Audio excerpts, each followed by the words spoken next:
Merlin Olsen's husband of many years, Dave Carlson, suffers amnesia after a car accident, mistaking his first love for his wife. Dave forgot that he gained weight to become a 300-pound obese man to save Merlin. He also forgot to confront Merlin's beastly adoptive father and die together in a fire. He forgot that after his release from prison, he discovered she was penniless and forced himself to become Mr. Carlson. Dave allowed his first love into their home, treating Merlin and her son like a monster. She struggles to hold on, hoping for the day he regained his memory. However, after being raped, she overheard him on the phone with a friend. If I had met Merlin first, perhaps Lily Franco would be the one I used as practice for marriage now. But Lily is back. The position of Mrs. Carlson must be hers. I should have pretended to be a thug. That way she would have learned her lesson. Merlin watched him slam the door on her, and her eyes suddenly welled up. She had no intention of putting up with a man like this anymore. Turning away, she went downstairs and started the car. Her child was waiting for her at home. The car slowly started moving. The cold night wind rushed in through the car window. This was the first time she hadn't disturbed Dave's good time since she learned he was faking amnesia, yet he had someone deliberately rear-end her car. Does it feel good to bully someone, Merlin? Lily was so scared until she couldn't sleep all night. Are you satisfied now? He grabbed her by the back of her collar and slammed her against the smoking hood of the car. Even if you misunderstand me as your husband, you shouldn't have driven Lily to such a desperate situation. She just returned to the country all alone and helpless. You're still torturing her like this. Are you trying to kill her? Human life matters most. How can you be so cruel and shameless?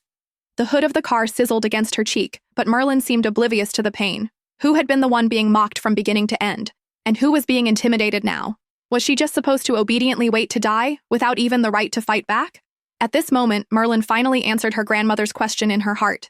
Because Dave no longer loved her. He had risked his life to donate bone marrow for her, served time in jail, and even gone to sea.